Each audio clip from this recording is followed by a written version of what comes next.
I did not, and I'll say it, mea culpa. I underestimated Elon Musk. My doubt came from the fact that he didn't have the financing lined up. That was clear in the initial filings. And he put in what was a record for an individual in terms of making an acquisition offer, tens of billions of dollars, betting the health of Tesla on this. It's an extraordinary move for an out-of-the-ordinary individual. And I take it back. Elon pulled it off, and it's pretty unbelievable to actually say today that we're sitting here with him having a deal for Twitter in place. Yep. Casey, your reaction? I mean, the whole thing really did change when he showed his hand and he happened to have a flush. That's right. I mean, in a lot of ways, this was a fairly normal process. He made an offer. The board didn't believe him. They wanted him to show that he had the funding. He did it. They kicked the tires and decided it was the best deal. So as an extraordinary of a day as this is, in a lot of ways, it does look kind of ordinary. The best deal or the only deal, Casey? That's really what it comes down to, doesn't it? Yeah, and look, I think if Twitter thought it could get a better deal, it would have held out for longer. And in fact, the fact that they reached this decision as quickly as they did and announced it before they had to report earnings suggests to me that they were looking at a really bleak road ahead for these next 6 months. So I have a feeling things may have been worse inside Twitter than we know. Alex, it's an interesting point that Casey makes, and Eric Jackson, the investor who's going to join us a little bit later in our program, tweeted the following. I want your reaction to it as well. Snap, Facebook, and Pinterest down an average of 19% since March 28th. Would have put Twitter at $31 today, absent an Elon offer. That's what the board will argue. Their earnings for Q1 must be horrible. Do you have that same conclusion? Yeah, I mean, look, sometimes in this sector, it happens that everybody falls and the individual company earnings doesn't matter. But with Twitter, they are heading into some of the same headwinds. Like, they're an advertising business, and we've talked on the program before about how Apple has been twisting the screws on tracking in that matter, so it could be difficult for them. Yeah, but ultimately, Elon made it impossible for the board to walk away at this point. If he pulled his investment, what would Twitter have left? You'd have an unsettled employee base, you'd have a stock cratering, and of course, looped in with all these other companies that are having issues. So, it became a point where the board couldn't say no once the funding was there. And Elon brought the funding, and here we are. Why is there no white knight? I mean, when you look at Twitter and you kick the tires, you open the hood and you look in there, what do you see?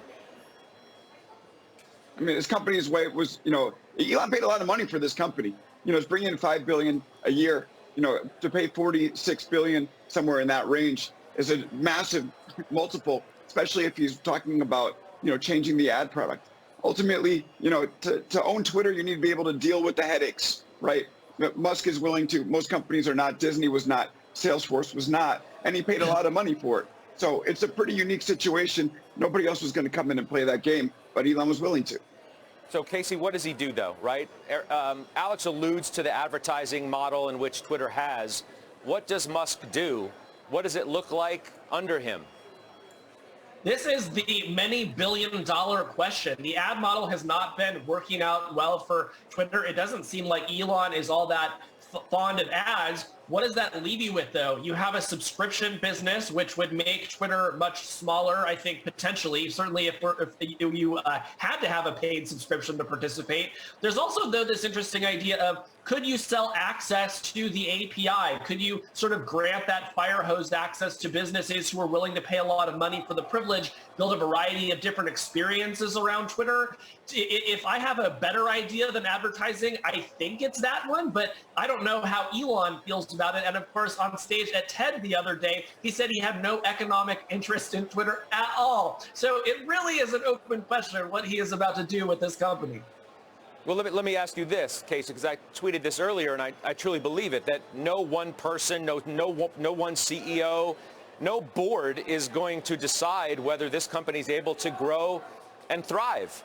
Users are going to make that decision. So at the end of the day, the product has to deliver the experience that users would want out of it. If it doesn't, then it's not going to succeed. Isn't it really as simple as that?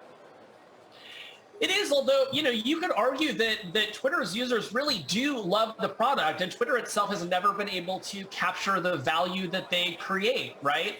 The most influential people in the world, for the most part, are using this product, and yet Twitter still isn't a very good business. So I don't know what else you would really want from the user base perspective. The challenge isn't just building a giant business with software margins around it. Well, maybe I just wouldn't, Alex, want to be in a sewer every day when I want to go on Twitter and have an experience of listening and sharing, et cetera, what people consider that they would want to do in a town square, quote unquote. That's right. That impacts the experience. Yeah, you don't want to be in the sewer. Most Twitter users don't want to be in the sewer. But, in the direction that Elon's going, it's going to look more like a sewer than it did before. And you can make a discussion about whether the free speech trade-offs are worth, one way or the other. But, Elon has to make money from this product. He put a lot of his own money towards this deal, and he's going to have to figure it out. And that's going to be the most interesting tension to watch with Twitter as we move forward, is can Elon make that money back? And does he compromise with some of the principles he's coming in with today? I mean, Casey, he made a point, I think it was in the TED Talk, of saying, I don't care about the economics. But now that people are lending money into this deal, he has no choice but to care about the economics, because they're going to want to make their money back.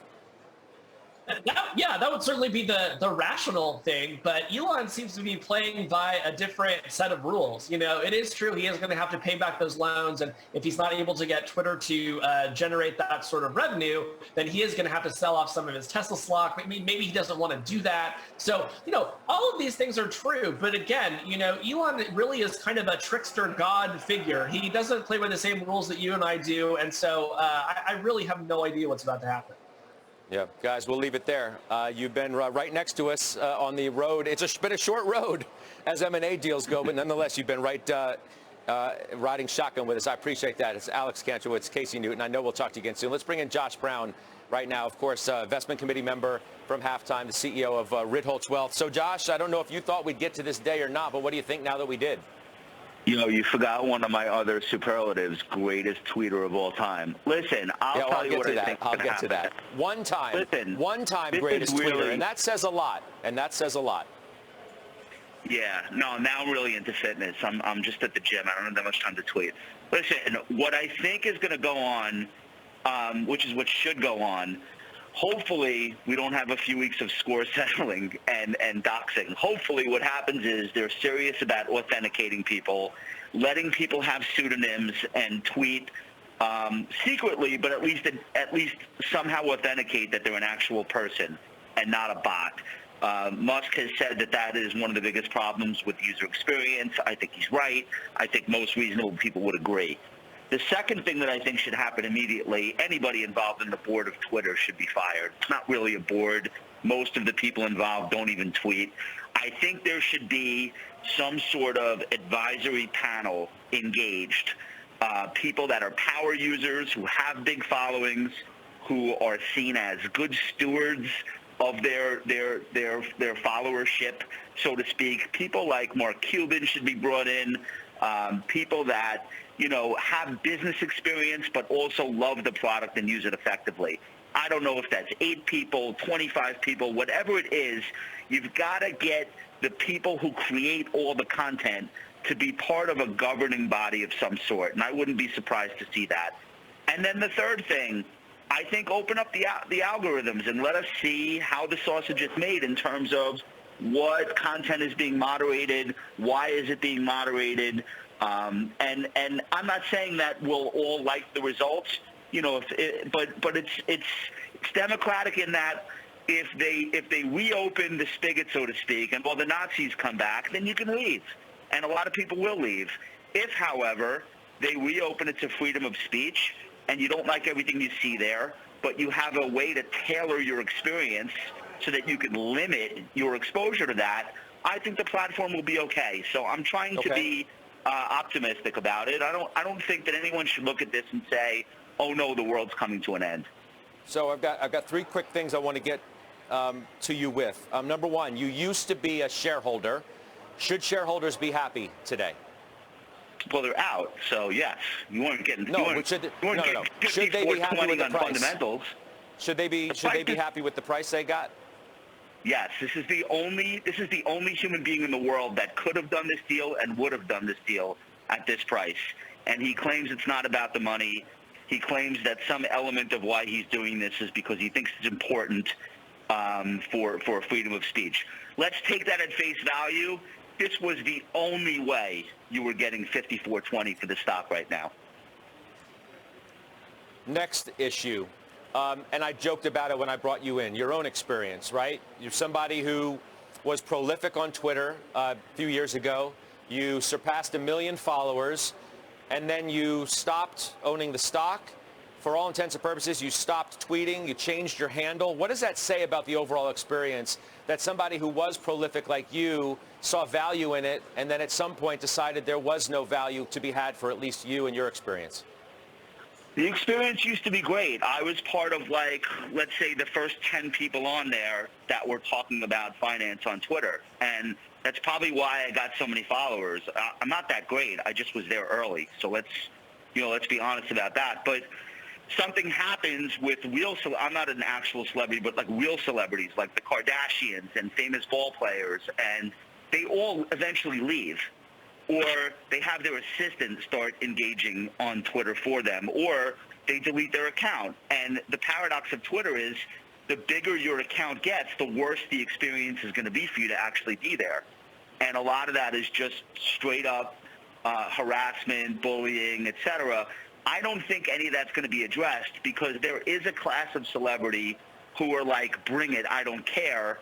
I have a skin as thick as a rhino. And I think Elon's in that category. Like, there's almost nothing somebody could say to him that, would get him to delete his account, right? I think Trump is like that, and I think there are people on the left that are like that, where they're almost like inviting controversy. For that person, they don't care, but for a normal, regular person who doesn't want to open up the app and see 50 horrible things said about them, I don't know how you get those people back. How do you get the Kardashians to come back and bring their fan base with them? You probably can't. So I think that's been one of the things that stunted Twitter's growth.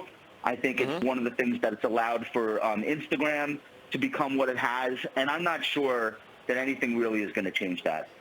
I'll ask you just to speculate, because obviously nobody knows. What should Jack Dorsey's role be, if any? What do you think it might be? Oh, I don't know. Like, I feel, part of me feels like it would break his heart to see other forces gain control of this thing and him not have a voice. But if he gets invited back for some reason, if it looks like his expertise in the ills and the positives internally is sought by the new group that runs this thing, it'd be very interesting. I don't know that anyone's like, oh, man, if only Jack were back, because he had a long time at the head of this, and he decided he'd rather focus on payments and Bitcoin. So I don't know that anyone's like, we got to get him back into the conversation. But what do I know? We'll see. I had to have your insight and your opinion here, Josh, so thank you for calling in. I'll see you on the halftime report. Jim, I'll see you later. All right, you get back on that treadmill. All right, that's Josh Brown joining us there. Let's bring in now Dan Ives of Wedbush Securities. Good to have you on as well. I wanted your opinion too. If you're a shareholder today, are you happy with this price? Are you surprised that the first offer was in fact the best and final? Oh, I mean, I think you're popping the champagne if you're a Twitter shareholder, because without Musk, you're looking at a low $30 stock, and it just shows, as you talked about, they were looking for white knights. The poison pill gave them time. No PEs looked at this, and that's why ultimately at the altar, they had to come and walk it down with Musk. And I think for shareholders, I'll call it a Cinderella ending to what could have been some dark days, especially if this happened on Thursday night. Why no white knight, though? As I asked the two gentlemen who were with me prior, why do all these other parties look at this and say, no, thank you, give them the Heisman and walk away?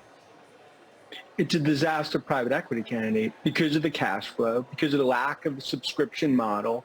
The challenges are there. And as Josh said, I mean, that's why Musk knew in this game of high-stakes poker, he was really the only one that could get this done. They obviously went out and tried to get that white knight.